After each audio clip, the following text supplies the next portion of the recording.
datang di SMP Slube Saraswati 1 Denpasar. Sekolah ini merupakan sekolah swasta pertama yang ada di Bali, sekaligus merupakan tempat saya mengajar. Di sekolah ini, saya bersama peserta didik dan rekan-rekan sejawat lain berproses bersama dalam pembelajaran. Kami selalu berupaya menyelenggarakan pembelajaran yang menyenangkan.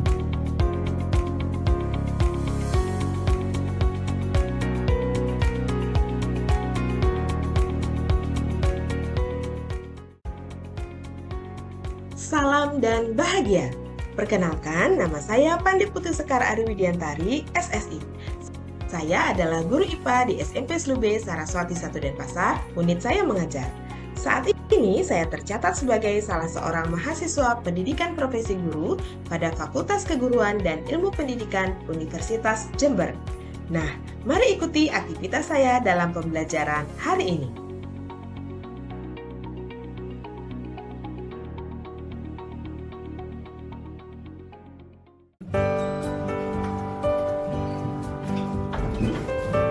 Selamat siang anak-anak.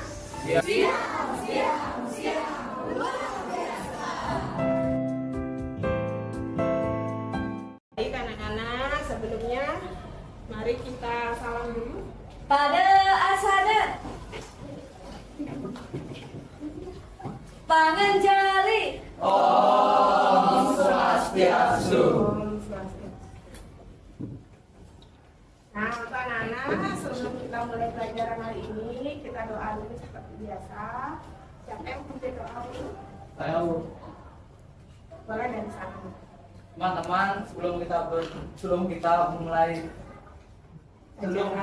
pelajaran, mari kita berdoa dimulai. Berdoa selesai. Silakan duduk dulu. Mau tahu hari ini yang akan masuk siapa?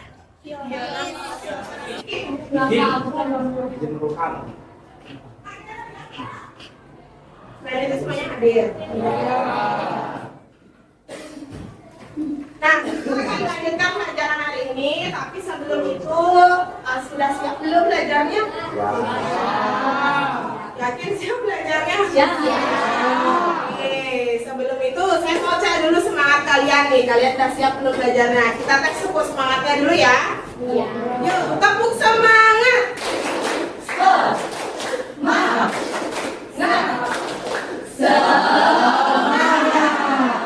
Sekali lagi sepertinya belum. Yang sebelah sana belum. Yuk ulang, yang keras suaranya. Tepuk semangat.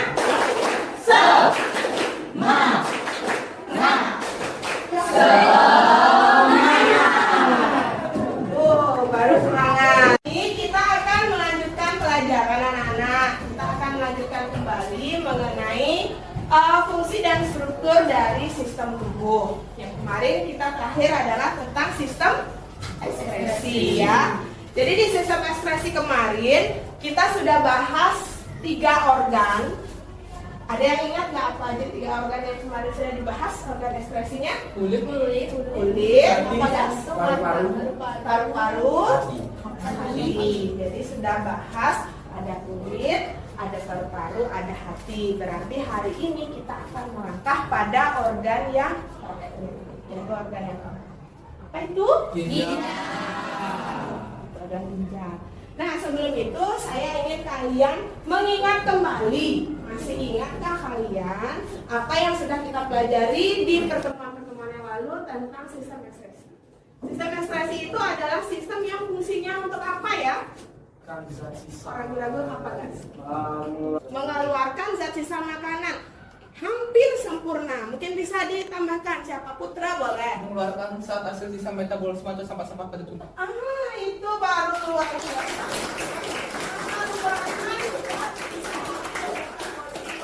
Kenapa? Jadi Racun ya, jadi racun. Jadi yang namanya sisa metabolisme itu tidak boleh ada di dalam tubuh, harus dikeluarkan. Karena kalau tidak, dia akan bersifat sebagai racun atau mengandung toksik ya. Nah, berarti ada zat atau substansi khusus yang dikeluarkan dari itu dong. Misalnya tadi organ yang pertama apa tadi?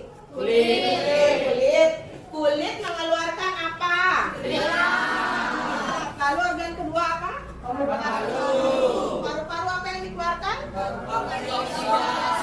Dioksida dan uap air ya sebagai sisa hasil pernapasan. Kemudian yang ketiga tadi organnya? Hati. Apa yang dikeluarkan oleh hati? Dan yang terakhir sekarang yang mau kita bahas adalah ginjal. Ada yang sudah baca atau tahu belum ginjal itu mengeluarkan apa? Urin itu apa ya? Air Kencing ya. Itu yang dikeluarkan sebagai sisa hasil dari metabolisme. Nah, tapi sebelum masuk ke sana, mari kita cari tahu dulu sebenarnya apa manfaatnya pembelajaran ini untuk kehidupan kamu sehari-hari. Mungkin ada yang bisa mengaitkan dengan pembelajaran yang lalu waktu kita belajar kulit, waktu kita belajar paru-paru. Penting loh sebenarnya kita mempelajari organ-organ itu agar kita bisa menjaga apa?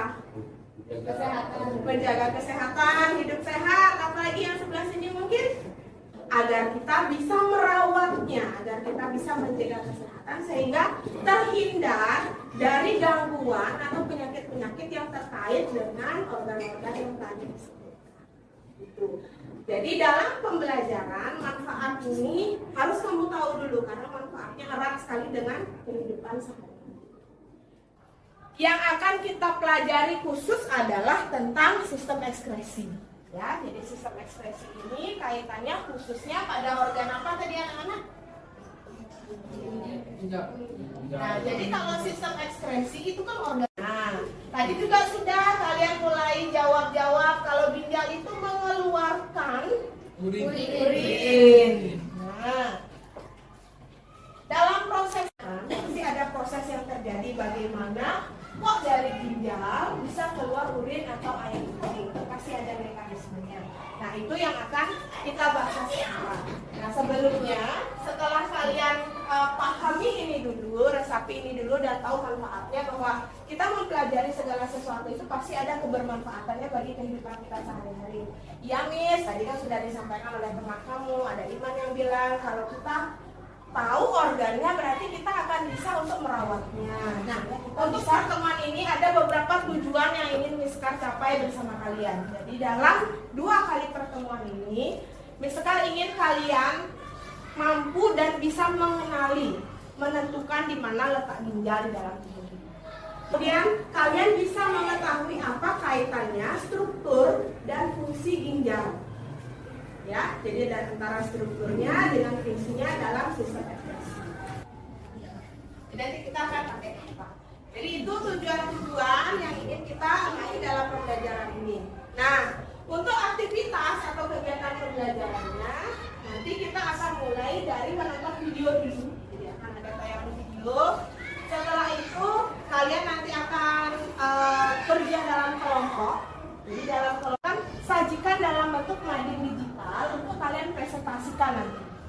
Nah, kalau sudah nanti selesai presentasi, terakhir Miss Sekar akan melakukan tes tulis, tes formatif. Soalnya soal uraian kok sudah dari sekarang. Nanti tesnya kan di hari Jumat ya, jadi nanti terakhir sampai di tes. Jadi kalau kalian ikuti kegiatan pembelajaran yang baik, sekarang yakin kalian pasti akan paham dan nanti menjawab tesnya gampang karena kan tidak akan jauh-jauh dari apa yang sudah kalian lalui. Kemudian setelah itu baru nanti kita akan membuat kesimpulan dari apa yang sudah kita pelajari dan melakukan kegiatan refleksi terhadap pembelajaran yang sudah dilakukan. Dalam kegiatan atau aktivitas ini kalian akan misalkan nilai. Nanti nilainya ada nilai pengetahuannya lewat tes tulis. Nanti kalian tes uraian. Yang terakhir adalah produknya. Jadi mading yang dibuat nanti selain presentasi juga misalkan akan nilai. Cuplikan berita di koran, cuplikan berita di mana-mana. Wanita, yang wanita, waspadai gagal ginjal kronik. Nah, lagi bagaimana ya? Kemudian gagal ginjal kronik merebut masa depan saya. Waspada kasus anak gagal ginjal terus meningkat. Dampak kurang minum air putih. Ya, di sini ada kencing. Kemudian ada prosedur cuci darah.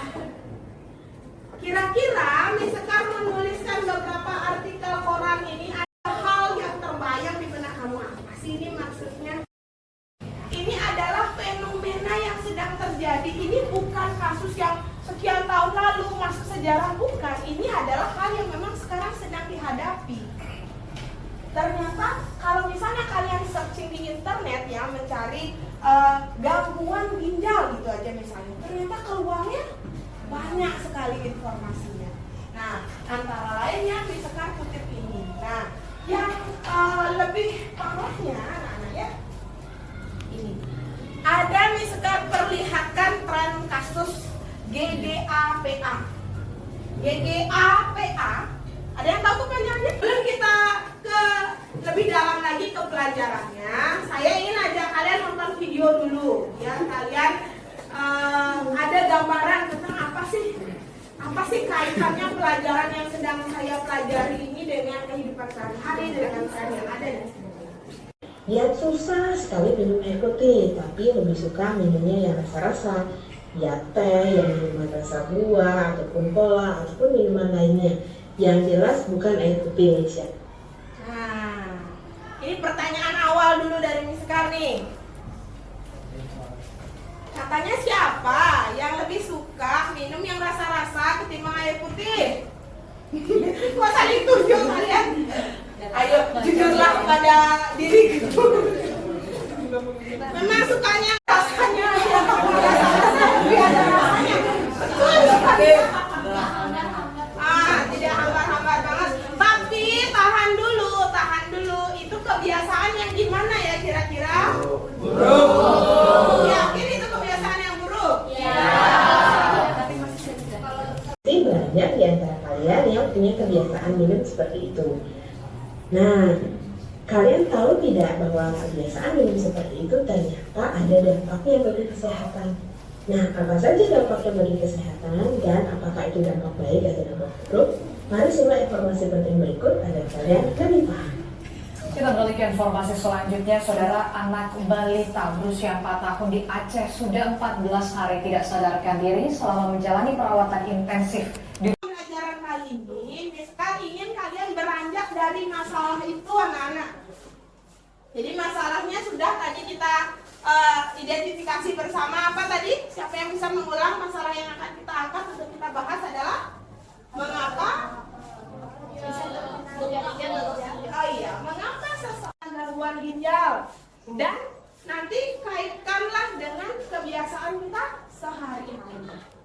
Itu yang mau kita lakukan dalam pelajaran. Sebelumnya kita akan buat dulu kelompok ya. Tentukan satu orang, silakan. Silakan, tentukan dulu ketua kelompoknya. Ya. Di sini ketua kelompok. Nah, kita ketua kelompoknya. Kemudian siapakah yang ganteng-ganteng ini ketua kelompoknya? Yang paling ganteng. Jadi ambil yang mana orang. Oke, terus Kelas kimia. aku pegang ambil 2 ya per kelompok. Terus ya ambil kertas. Sekarang mulai dikerjakan dulu. Nah ini kita yang banyak tadi kamu buat. Ya, ini perlu diaduk dan sepertinya biar nggak ada endapan di bawahnya itu. Biar dalam penyaringannya full ya. Stopwatchnya dimatiin. Ya, di stop dulu. Tadi Miss kan ada bilang kalau pas kita pangin itu lebih stopwatch. Kita udah pangin ini terus kita lumayan stopwatch jadi Oh, boleh. ini aja. Nah, itu diaduk dulu tuh kan ada endapan tuh di bawahnya. Oh, aduk ya, harus jangan. Give me. Kenapa bikin replika darahnya dikasih tepung? Kenapa nggak air sama pewarna merah aja? Tepung itu digunakan sebagai sari-sari makanan. Iya, itu dia. Karena darah itu bukan hanya komponen cair ya anak-anak ya. Komponennya ada yang cair, ada yang padatan. Padatannya ini adalah sel-sel darah darah, yang mana salah satu fungsinya itu adalah untuk mengedarkan sari-sari makanan. 15 menit. Oh gini kita terus masaknya dulu. Lepas dong saya biasa. Nah, biar cuma Lagi dikit ya kok anaknya. Oke guys, ini kita lagi dulu. Oke guys.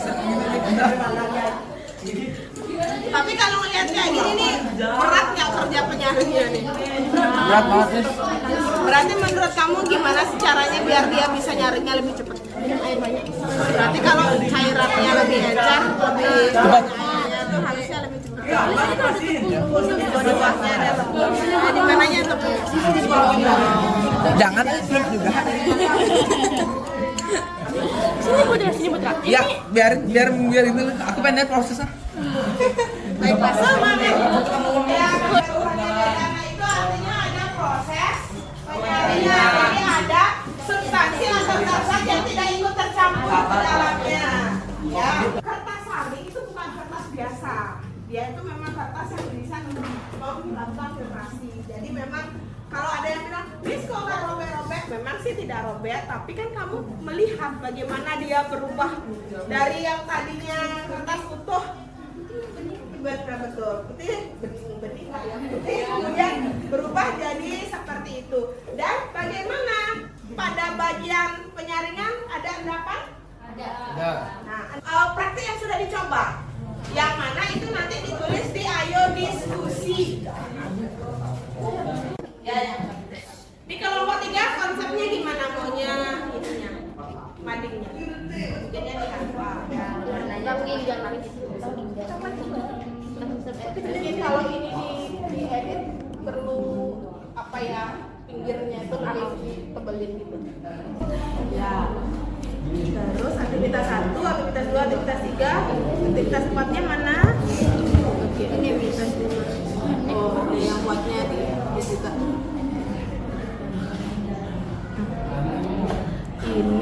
Ini kelihatan nggak sih kalau misalnya tulisannya putih ini? Agaknya nggak blur ya maksudnya? Menurut saya ya. Mungkin jadi sponnya ya. Jadi seperti ada stroke gitu ya. Iya ya, Terbayang. kayak ini ngeblur gitu ya. Ngeblur dan pinggiran-pinggirannya kayak ada gitu ya. Soft edge. Jadi mungkin di pemilihannya ya. Nah, ingat anak-anak, mading yang kalian buat itu haruslah informatif ya. Informatif itu artinya semua informasi yang ingin kamu sajikan itu termuat di dalamnya.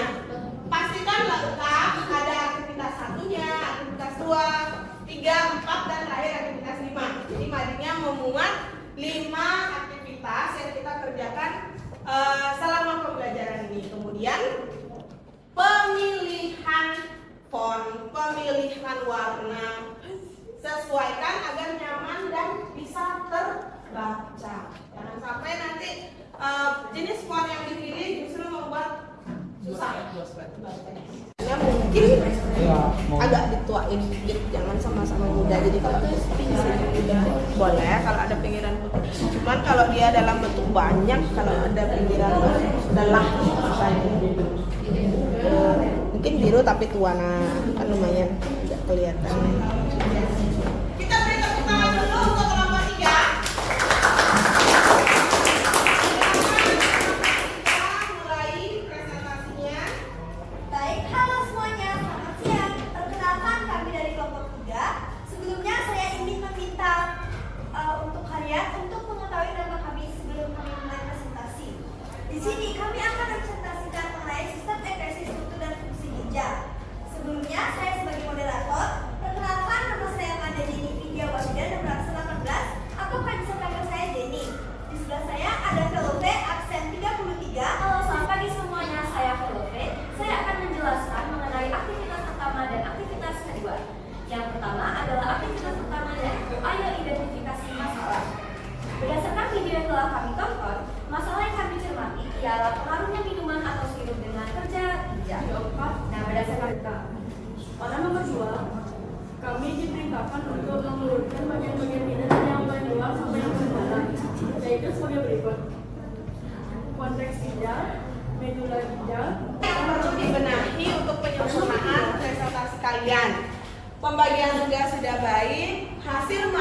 juga sudah informatif. Mungkin yang harus diperhatikan adalah tata letak agar tulisannya lebih rapi.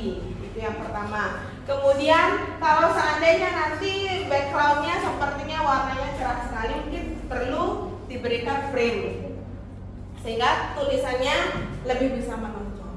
Itu dulu. Nah, sebelum melangkah ke berikutnya, saya ingin memberikan klarifikasi dan penguatan. Apakah yang kalian sampaikan itu sudah benar atau belum? Bagian mana yang perlu saya tegaskan agar nanti tidak terulang lagi seandainya tadi ada yang salah dimaksudkan.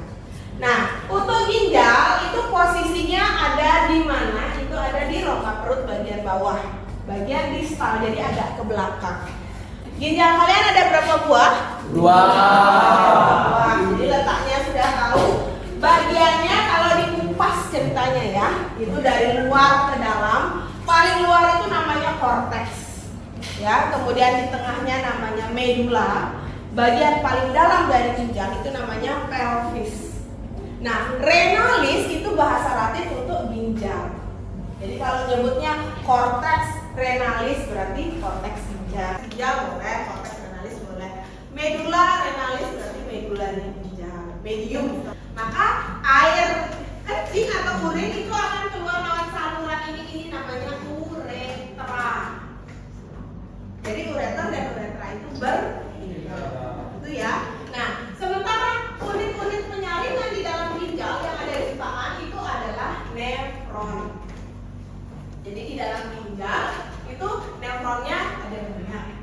Nah, di nefron itu ada bagian-bagian atau struktur untuk menyaring darah. Bagian penyaringannya namanya glomerulus. Glomerulus dipegang oleh satu pengikat penampungnya, itu namanya kapsula. Percobaan. Nah, waktu percobaan ini sebenarnya kita sedang membuat replika.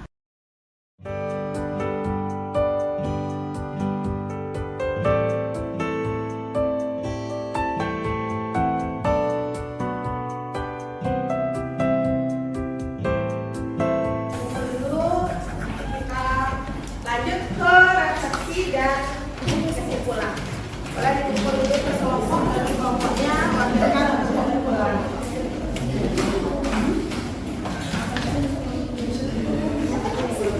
Prakteknya gampang. Kalau kelompok ini pas prakteknya juga gampang ya. Prakteknya gampang. Prakteknya gampang sih, tapi bikin konsep madingnya yang susah gitu. Nah, terus ada tidak hal baru yang kamu pelajari? Lewat pembelajaran ini, ada nggak hal baru yang dipelajari? Apa kira-kira hal baru? Dengan pembelajaran ini kita tuh bisa lebih tahu lagi nih bagaimana cara kerja dan fungsi pada sistem ekskresi khususnya pada organ ginjal. Oke, jadi lebih tahu lewat praktek ini lebih kebayang gitu ya, gitu ya cara kerjanya. Itu hal baru yang dipelajari. Nah, terlepas dari banyak sekali hal yang sulitnya ya, kemudian soalnya juga sulit nih dan sebagainya. Kamu senang nggak belajarnya? Itu yang harus digarisbawahi dulu. Senang nggak kamu belajarnya? Ya. Ada belajar IPA itu sudah materinya susah, soalnya susah belajarnya nggak menyenangkan gitu. Jadi ya senang ya belajarnya. Cuma sekarang siapa yang bisa bantu? Tadi kesimpulan akhir. Tolong dong. Jadi setelah saya belajar dari awal, lewat praktek juga, lewat saya sajikan ke Madik, saya jadi tahu lomis tentang ini. Boleh satu orang untuk membuat kesimpulan? Jadi menurut saya kesimpulannya kita perlu mempelajari resiko, penyebab, dan prosesnya juga beserta cara menjaga ginjal. Nah, yaitu salah satu organ ekskresi yang ada di dalam tubuh kita, yaitu letaknya ada di bagian belakang atau ya dekat-dekat belakang. Nah, berarti yang kamu pelajari adalah kebiasaan apa yang harus kita pupuk dari sekarang? Banyak minum air. Kebiasaan untuk minum air sesuai dengan kebutuhan tubuh. Tadi sudah banyak disebutkan kebutuhan airnya adalah 8 ya, itu adalah kesimpulan besarnya untuk bisa menjaga kesehatan. Nah, karena waktu sudah menunjukkan, ada yang mau ditanyakan dulu sebelum kita akhiri. Nah, untuk pertemuan berikutnya berarti nanti kita ini karena sudah bagian akhir dari bab ekspresi, kita masuk ke bab yang baru berarti nanti. Ada pertanyaan? Tidak ada? Tidak ada. Baik. Kalau tidak ada, mari kita akhiri pertemuan kali ini. Kita tutup dulu dengan doa baru salam penutup seperti biasa. Doa penutup siapa yang akan menyampaikan? Nata, silakan. Teman-teman, sebelum kita mengakhiri pembelajaran hari ini, angka baiknya kita berdoa supaya kawan masing-masing dan kita berdoa dimulai.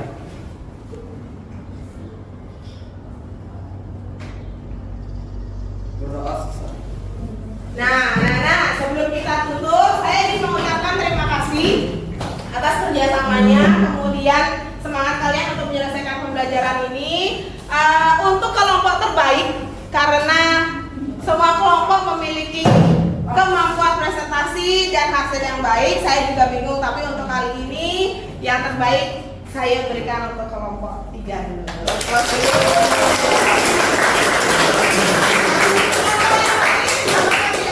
Baik, tapi ada yang lebih baik.